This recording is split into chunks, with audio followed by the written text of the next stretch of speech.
I am a very strong believer that one of the fundamental principles of any society is something that a long-forgotten candidate named Hubert Humphrey said a long time ago. He said that the measure of a civilized people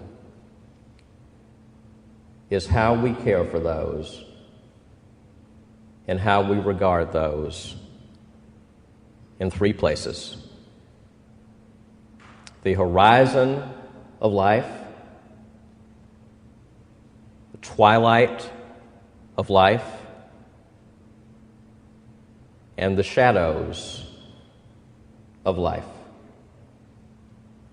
The very young, the very old, and the folk who just don't have. You may think that there are other, more competitive and better ways to measure a community, and you can put your own list together, but I assure you, ladies and gentlemen, how strong we are, how moral, if I can use that word, how moral we are. It rests on the regard we have for people who are carrying burdens of deprivation, of insecurity, every single day. And this matters to me, ladies and gentlemen.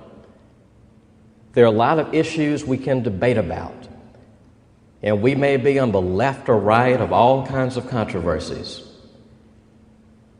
But there's something that moves me in politics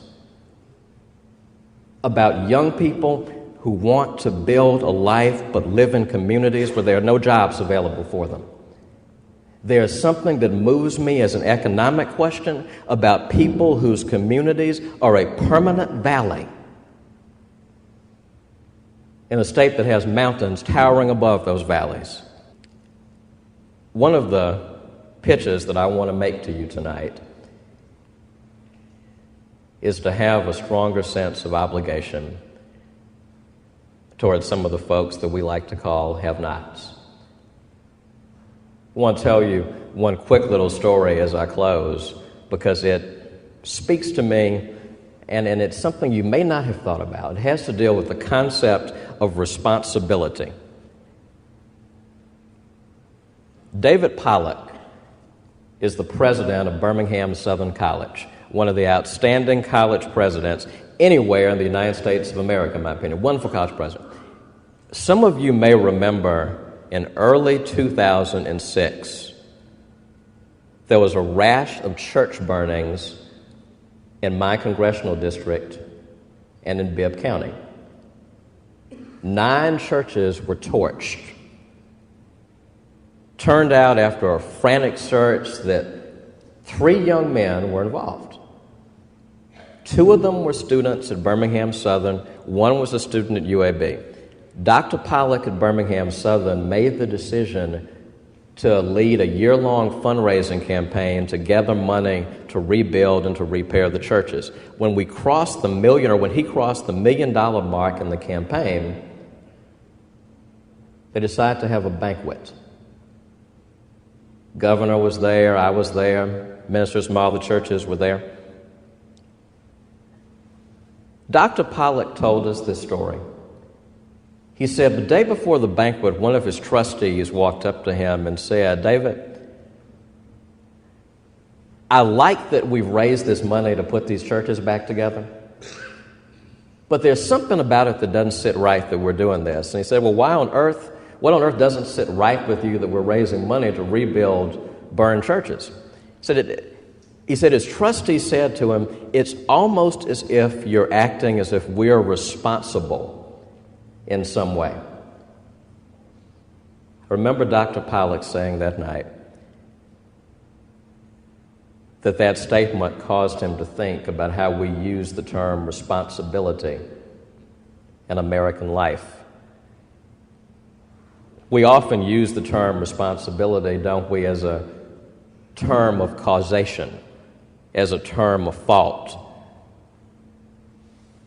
I caused the fender bender, therefore I'm responsible for the damages. My child threw the rock through the window, so I'm responsible for paying to repair it. We use the term responsibility as if it's a description of what we did to someone. Ladies and gentlemen, isn't that so true when it comes to how we think about poverty?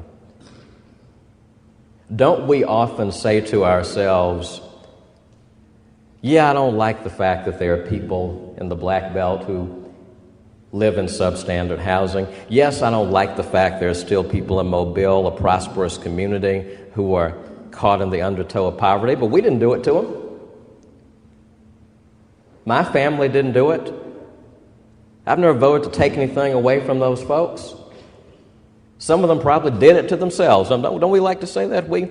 I think I can say this in a faith-based place. We like to use the term blessed a lot, don't we? A lot of us of the Judeo-Christian heritage. We like to say, I'm blessed, which we all too often translate as I've got money. With the implicit undertone being, if you don't have what I have, you must be unblessed. Think about it. So we often think, if I didn't do that to that community, if I didn't do that to that group of people, I'm not responsible. Ladies and gentlemen, I want to urge you and call you tonight to a notion of responsibility that is rooted not in what we did to people, but in what we think of people because they share space with us on God's earth. I want to ask you to think about a notion of responsibility that says that every corner of this state matters economically. I want to call you to a sense of responsibility that says all of us are bound to each other in some fundamental way. Ladies and gentlemen, I'm feeling what I think you're feeling. That we have come far enough with our politics, folks. That we've come far enough in showing we can vote for people irrespective of their race, that we can vote for people irrespective of their gender, that now we can begin to ask this question. If we can do this, we can do anything. I didn't come to you tonight to talk politics, but I will say this much. I'm inspired by the fact that one political party in this country is choosing between the two groups who've been denied power for the whole time of our country's life politically. I'm inspired by that. And you know what inspires me most about it? The sense that if we can have a Clinton or an Obama, think of what else we can do. If we can have country and a state that considers people irrespective of skin color and gender,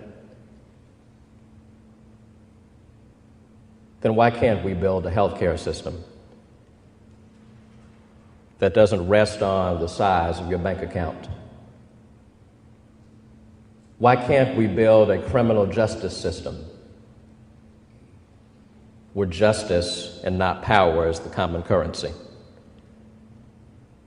Why can't we build a platform that can give Washington County a shot at some of what Baldwin County enjoys? And I could go on, ladies and gentlemen, but it's what I leave you with tonight. When you think of all that we have done, ask this abiding question.